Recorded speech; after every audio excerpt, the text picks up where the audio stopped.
हमारे सभी अतिथिगण व सभागार में उपस्थित हमारे सभी पत्रकार बंधु व मातृशक्ति सभी को मेरा प्रणाम।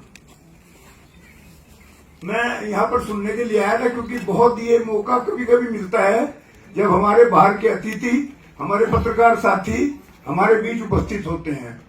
ये हमारे गर्व का विषय है। बल्कि आज मुझे ये वो लोग भागे हैं देहरादून के पत्रकार जो आज इस कार्यक्रम में नहीं आए और उन्होंने अपने अतिथियों का उनके विचार नहीं सुने और उनके सम्मान में यहाँ आना भी कोई गवारा नहीं समझा।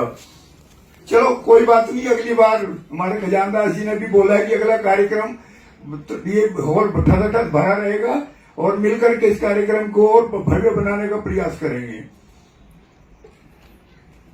जहां तक ये आज दशा और दिशा की बात है, हम 30-40 साल से देखते आ रहे कि हमने प्रिंट मीडिया में काम किया।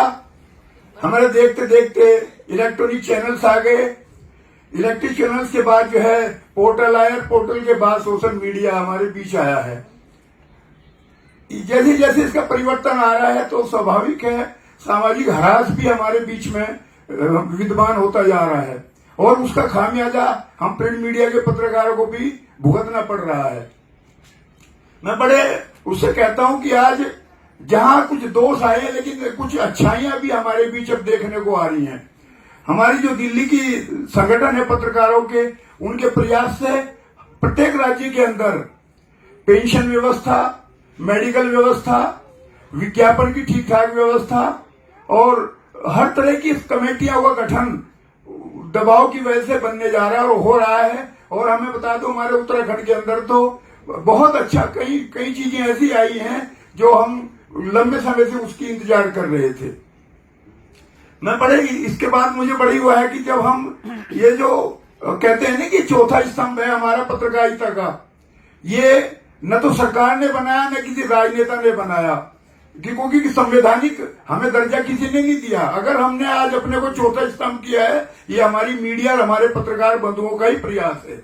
इसमें हम ये कह नहीं सकते सरकार ने हमें चौथे स्तंभ का दर्जा दिया है। ये दर्जा हमने लिया है अपने प्रयासों से, अपनी योग्यता के बल पर प्राप्त किया है। और मुझे इसमें कहने में कोई गुरेज नहीं है कि जो लोकतंत्र के तीनों स्तंभ हैं उनमें जबरदस्त ह्रास आ रहा है और उस पर अगर अंकुश का कार्य कर रहा है तो हमारा मीडिया ही कर रहा है। और मैं बता रहा हूं अगर मीडिया ना होता तो आम जनजीवन इन तीनों स्तंभों से त्रस्त हो जाता और तीनों स्तंभ निरंकुश होकर आम जीवन के लोगों को परेशान कर डालते।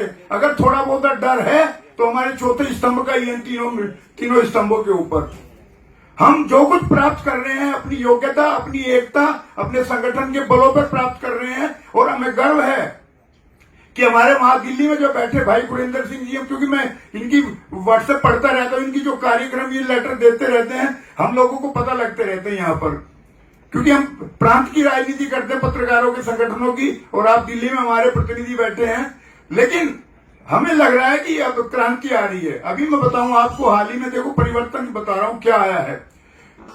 नेता, अभिनेता, राजनेता जितने भी हैं, हम लोगों को अपना चेहरा चमकाने के लिए प्रयोग करते हैं।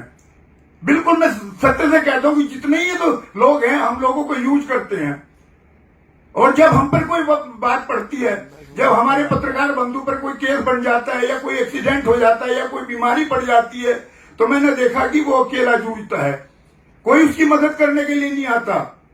लेकिन अब इस दौर में मैंने देखा 5-6 महीने के अंदर एक अंतर आया है। अभी हमारे यहाँ प्रेस क्लब में एक पत्रकार बंधु बीमार पड़ गए, 5.5 लाख पैसा इकट्ठा हमने पत्रकारों ने आपस में इकट्ठा करके उसकी मदद करी। सरकार ने दी वो एक अलग चीज है, हमने वहां से भी दिलवाई, लेकिन व्यक्तिगत रूप से उसके लिए पैसा इकट्ठा हुआ।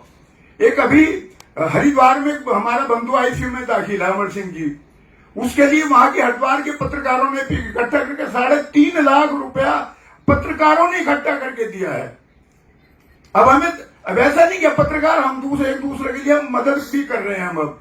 और हमारी जहां तक यहाँ की बात है, एक हमारे पत्रकार बंधु एडमिट थे तो 3 लाख तो हमने मुख्यमंत्री जी से दिलवाए और 5 लाख जो पेंशन पत्रकार कल्याण को जिसमें मैं मेंबर हूं, स्पेशल एक केस के लिए बैठक बुलवाई हम लोगों ने और 5 लाख उनको वहां से दिलवाए। 8 लाख हमने अपनी सरकार की तरफ से उन पत्रकार बंधु को दिलवाए।